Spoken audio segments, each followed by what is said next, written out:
Hey guys, it's Charleswom, and I've got the patch 4.2 notes for you guys for League of Legends. Let's jump right into things, shall we? Hey Summoners, Riot Poof here with another League of Legends update. There's a lot of new content in this patch, including the newly reworked Skarner and Xerath, so we're taking it light with our other champion changes. Looking at the overall content of this update, our goal is to create healthier gameplay patterns with the champions who are particularly strong. Look at Kill or Riven and you will see more optimal ways to play as and against them. At the end of the day, some of these changes are nerfs, but hopefully you'll try to understand them and try them out first. Anyways, on to the notes. So for the contents, we've got an LOL client update, leagues, vision system, general, got the reworks on Xerath and Skarner, a couple of champion changes to just, 9 champions, some minor bug changes and fixes for about 6. Got a couple of item changes, a mastery change, and a couple of map changes. So with the LOL client updates, repair system. With our improved repair system, any third-party modifications to the League of Legends client are at risk of being deleted if they cause the game to crash. Be careful. If you crash out of the game due to corrupt or missing data, the League of Legends patcher will automatically fix that bad data the next time you open it, so you don't crash again. This software repair will not delete custom item sets while repairing your install. So, say, alright, Jack's file for weapon, default skin weapon swing 6, that file goes corrupt. If that software repair goes through, you won't lose any of your custom item sets, but if you have to do the hard repair and wait, 10-20 minutes for the repair to finish, then you'll have to redo your whole item sets like you generally would have previously. Ticker. The League of Legends ticker is an important communications tool for service statuses, so we're upgrading it to deliver information better, faster, and more clearly. So upgraded the notification box to handle more service statuses or status messages while also providing more information where necessary. Game invites. We're taking a closer look at game invites and making some general quality of life buffs to it when it comes to setting up pre-mades. Updating the layout of invites, the start game, and quit buttons in the team invite lobbies for better clarity. I never had a problem, but guess people did. And Journal of Justice. Since the Journal of Justice has been out of publication for a while now, removing its link from the client. While JOJ will be missing, we're exploring further storytelling methods for League of Legends. The lore tab, aka the feather, has been removed from the front of the LOL client. Okay, not a big deal. Leagues for pick order. We're making pick order more consistent in ranked play. In most cases, the skill gap between players on a team is not significant enough to justify granting top player first pick. Basing pick order on a behind-the-scenes number isn't a great experience, not to mention where there's some odd side effects for duo-queued players, so we're taking a different approach. All players now have an equal random chance of being picked first. For players in duo, if either player is chosen as first pick, the team captain will be assigned first pick and the other member of the duo will get whatever position the captain received from the randomizer. What I'm understanding is, say you're duo queuing and you happen to get first pick, but you're not captain. The captain gets first pick, and you get whatever pick he was. So yeah, there's that. Vision system. Improving the in-game vision system in our is on our current hit list, so you'll see more updates to the vision system in the future. Right now, fixed a bug where units on the same brush would sometimes be invisible even if they were in your line of sight. Okay, not a huge deal. Additionally, we've made some progress in our long battle against the minimap visual bug demons. Competitively solving issues, or completively solving the issue, is a larger project we're hoping to tackle, but these changes should significantly improve this situation. Fix a number of minimap visual bugs. While this isn't a complete fix, it should improve things overall. So say you see Nocturne ult, but his icon popped up at the top and he's down at bottom. Those sorts of bugs. General. We're continually upgrading the visual fidelity of League of Legends across the board. In this patch, we've buffed a few icons and spells. Icon updates. The following icons have been updated for Soraka's abilities and Ashe's abilities. Particle updates. The following summoner spells have been updated. Flash, both particle and sound effects for it. Clairvoyance, the particles and sound. Ghost, the particles, and Revive, the particles. Reworks. Here's that big rework for Xerath. So, Xerath is getting a complete overhaul of his kit with the new particle effects, ability icons, voiceover, and some new animations. Read below for the full details. This rework isn't driven by concern for power levels. Instead, like a lot of our reworks, it's focused on delivering a unique, cohesive champion theme. Xerath's theme has always been the arcane sniper with huge damage potential. Giving him the time and right target, he can precisely pick off his victims. That said, with Xerath's old kit, he had so much spell penetration and rapid fire abilities that players would often just dump all of his damage on the nearest target. We believe his new kit delivers on a better champion fantasy. So general, his health is now, or base mana is now 238 from 250. He gets 47 mana per level, up from 45. His base mana regen went from 7.7 per 5 plus 0.6 per level to 6.5 plus 0.65 per level. His attack range went from 550 to 525, and his attack animation has been slightly shortened. His passive mana surge. Every 10 seconds, your next basic attack restores between 30 and 195 mana.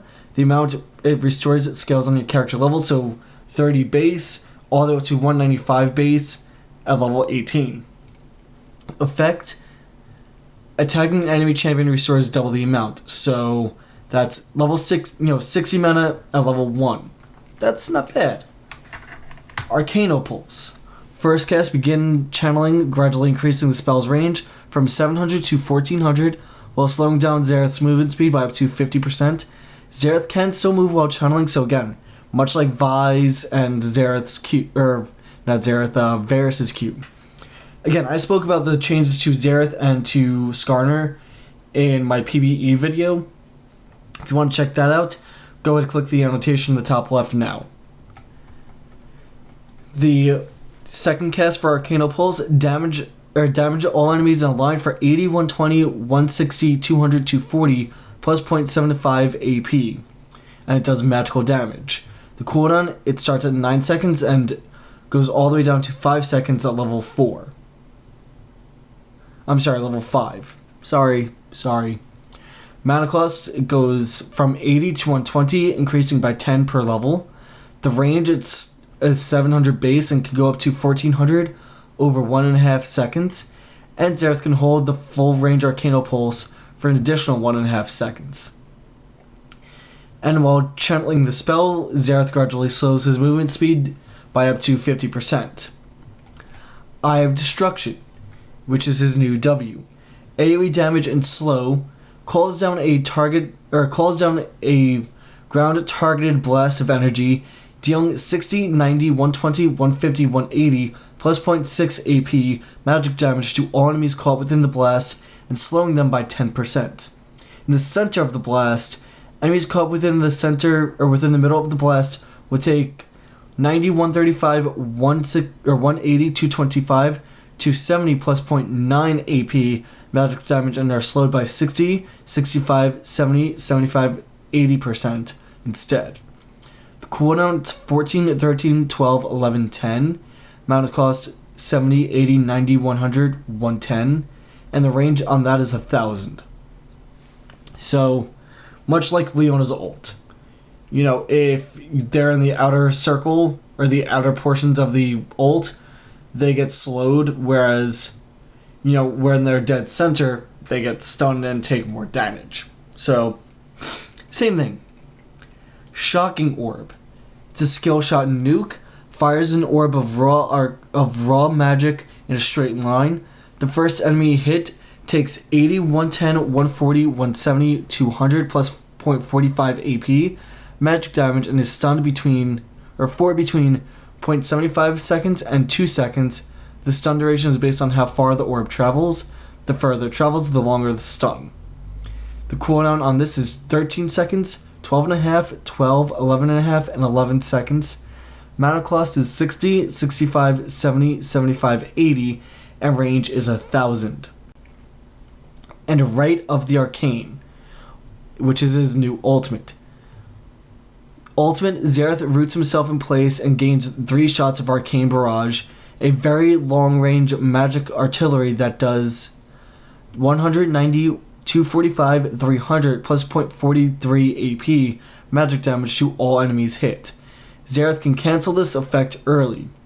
Half the cooldown is refunded if no shots of Arcane Barrage were used.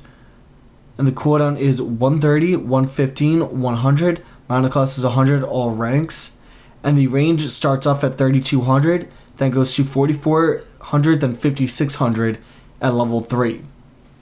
So, just clarification, if you die before you even get a shot off, or you accidentally cancel your ult, the cooldown gets halved. So, yeah, or you cancel your ult before you actually get a shot off. So, yeah. That's good. That's good. I like these changes. I spoke about them again in the PvE video I made. I also spoke about the Skarner changes. So, again, go check that video out in the annotation in the top left. Skarner. We gave Crystal Slash a stacking attack speed buff and moved its slow over to Fracture, which in turn lost its heal mark mechanic. Crystalline exoskeleton's movement speed bonus now ramps up over 3 seconds instead of instantly, and Pale now roots the target during the wind-up animation. We're giving Skarner a moderate rework to bring him slashing and impaling into the modern day. Our goals are to improve his overall counterplay, making Fracture a more useful skill and bring him up to current jungle standards. These changes shouldn't have a dramatic effect on Skarner's overall play pattern, but they should make his kit feel more cohesive overall. His basic attack speed's been lowered by 1%. His passive energized effect unchanged. His Q Crystalline Slash, when a target is hit, Skarner gains 8, 10, 12, 14, 16% attack speed buff that stacks up to 3 times. The slow has been moved to Fracture. Crystalline Exoskeleton. The cooldown is now 16-second base, and it's only affected by cooldown reduction. Movement speed bonus was 15, 17, 19, 21, 23%. It is now 16, 20, 24, 28, and 32%, and now ramps up over 3 seconds. Base, shield, and ability power ratio. It was originally 70, 115, 160, 205, 250, plus 0.6 AP, but now it's been increased to 80, 135, 190, 245, 300, plus 0.8 AP. And it no longer gives a passive attack speed boost because that kind of went over to Crystal Slash. His E, Fracture. Cooldown is now 14 seconds, up from 10. Effect targets are now slowed by 30, 35, 40, 45, 50% for 2.5 seconds. Missile range has been increased to 1,000 from 800. Missile width has been slightly reduced. Missile speed slightly lowered. And the heal mark removed. And Impale, root timing. Impale now roots the target during the wind-up animation. And voiceover, Skarner will no longer prematurely celebrate with his catch lines, "Now I've got you," unless he has successfully grabbed or unless he has successfully grabbed a target. So, yeah. Again, not huge changes, but I think they're very good, especially that crystalline exoskeleton change. That increased shield is definitely going to help. Champions. Ashe. We reduced Hawkshot's cooldown at later levels and changed its bonus gold to 3 at all ranks. Basically, we wanted Hawkshot to feel more viable at rank 1. So cooldown from 60 at all ranks to 60, 55, 50, 45, 40. And bonus gold on kill, instead of going from 1 all the way up to 5, it's now 3 at all ranks. So I still recommend getting Hawkshot at least, level 1 or 2. At least 2. Dr. Mundo. Mundo's cleavers got skinnier. Designers keep watch over Mundo with skinny cleaver change. Now Mundo get no corporate bonus for bad cleaver. This separate good Mundo from great Mundo. I like how they kind of made it like Mundo was talking. Infected cleaver missile width from 80 to 60. Okay. Evelyn. The closer Evelyn is to her target, the faster her hate spike projectiles travel. We still like the notion behind our last hate spike change, but we're not really happy with how it feels in game. Adjusting the ability's missile speed still rewards enemies for keeping their distance, but also rewards Evelyn for getting up close and personal. So her Q, hate spike, missile speed readjusted missile speed to more consistently hit close targets, now has a high initial missile speed that rapidly decelerates as it travels. Okay, Kale. We lowered Reckoning's AP ratio while raising AP ratio of Divine Blessing's heal. We also added AP ratio to Divine Blessing's movement speed bonus and removed Intervention's mana cost. Once she gets ahead, Kale's burst damage can be overwhelming to play against. While we're taking away some of Kale's upfront burst, the utility scaling on Divine Blessing should help her and her team get into the fray, or into and out of the fray. Again, their wording, not mine. Her Q Reckoning ability power ratio went from 1.0 to 0.6. Divine Blessing went from 0.35 to 0.45, and now scales with ability the bonus movement speed now scales with ability power 70% extra movement speed per 100 AP, and Intervention no longer has a mana cost. Riven. We lowered Riven's base health regen and increased the power of Valor's shield. We're reinforcing one of Riven's core philosophies. She's a champion who should rely on mitigating or avoiding damage to be successful. Enemies who harass Riven should feel rewarded for hitting her while her defenses are down, while Riven players can feel better about using her buffed shield to prevent that damage in the first place. So her base health regen went from 5.5 health per 5 to 2.5 health per 5. And her Valor the Shield was originally 70, 100, 130, 160, 190, and now it's 90, 120, 150, 180, 210. Okay, that's good. Rumble. Flame Spitter looks okay. Rumble now spits real flame instead of meatballs. Flame Spitter visual update for this. Okay, that's fine. I like their little blurb about that. Thresh. Thresh's very long range basic attack is a powerful threat in lane, so this change introduces a little more vulnerability to his kit. Basic attack range has been reduced from 475 to 450. Okay, not big. Yasuo. It now takes more movement to generate flow, and Sweeping Blade gives less flow when Yasuo dashes. We also reduced Last Breath's cast range. We made some general quality of life changes to Yasuo in patch 4.1, but as players began to master him, we've seen how strong he is when played to maximum effectiveness. We looked at areas where we could reduce some of that power without messing with his core playstyle.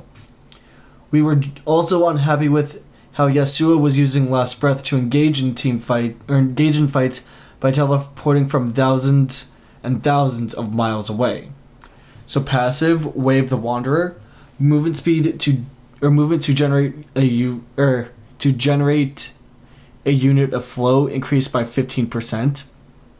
Q Steel Tempest, visuals now passively displays a range indicator around Yasuo when Steel Tempest Whirlwind is available. His E Sweeping Blade passively grants flow when he dashes from 4, 8, 12, 16, 20% to 3, 6, 9, 12, 15%. And Last Breath, his ultimate cast range went from 1300 to 1200. And Bug fix a bug where Last Breath could sometimes be used beyond the maximum range. So, for those people who were saying he was too OP, now they brought him in line. We all knew it was going to happen. People complain, yada yada yada, and oh look, they finally did something about it. Ziggs. Hexplosive Minefield will deal less damage to minions as they hit successive mines. Short Fuse's base damage and AP ratios were both reduced at lower levels. Our changes to Ziggs in patch 3.13 turned him into a monster when it comes to pushing and counter-pushing. While we like the philosophy behind the change, Hexplosive Minefield is a little too good as a wave clear tool, letting Ziggs play passively without any repercussions. The Short Fuse change has a bunch of numbers, but the TLDR is that this is just a small nerf to Ziggs' early game harass. No! I love Ziggs! I love him! One of my favorite mid champions! Passive Short Fuse. Base damage from 20, 27, 34, 41, 48, yada yada yada, all the way up to 160, plus 20, plus 20 plus 7 at levels. Yeah, so, yeah. All of that funness.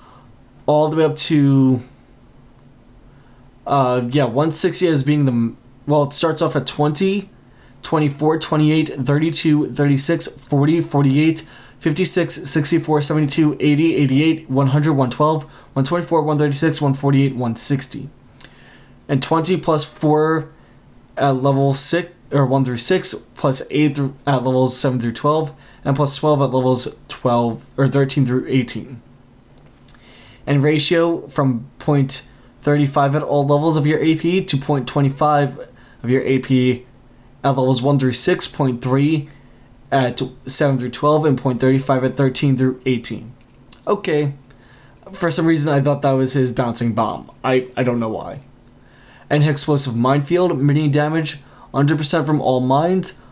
It went to 40 damage per... Or 40 damage percent... Yeah, 40% damage from... Or for each mine they hit beyond the first. So, okay, not a huge deal for me, because Bouncing Bomb generally killed most of them. Minor changes and bug fixes.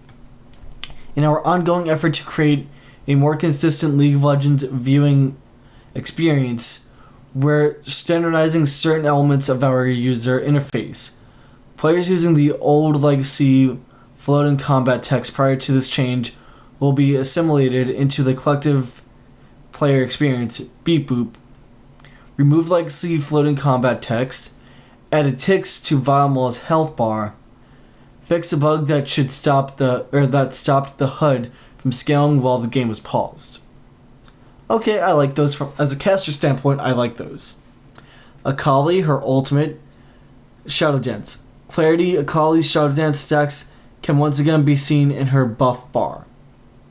That's good. Elise, her ultimate spider form. Collision size. Fix a bug where Elise's spider form size was smaller than intended for gameplay collision purposes. Maokai, his ultimate. Bonus damage. Bonus damage. Fixed a bug where bonus damage stored was lower than intended, now 25% higher. So that's good. Sona's E, Song of Clarity, or Celerity. Tooltip text. Fix a bug where the tooltip improperly showed Song of Clarity having a 0.04 AP ratio for both effects. Now only should show a 0.04 AP ratio, or the slow should only show the 0.04 AP ratio. Haste ratio bug used to say 0.01, and now says 0.02 AP ratio, and slow ratio it's from 0.02 to 0.04.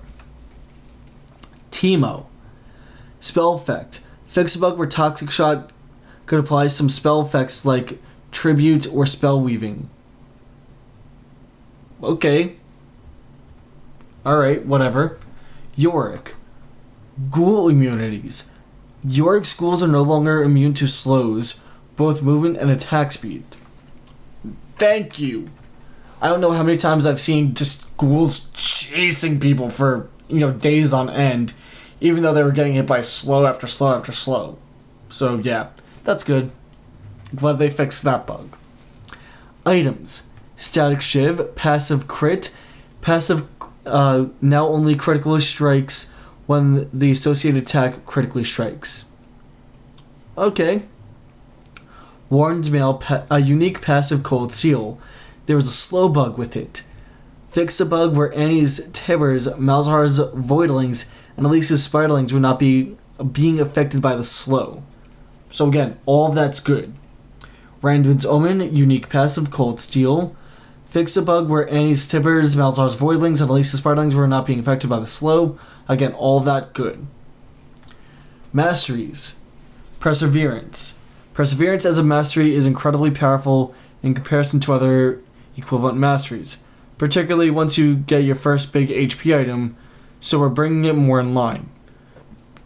Health regen.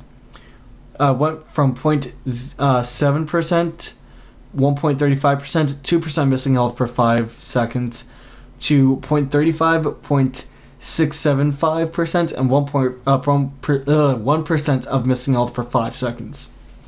So it just got cut in half. Still good though, still good. Summoner's Rift only.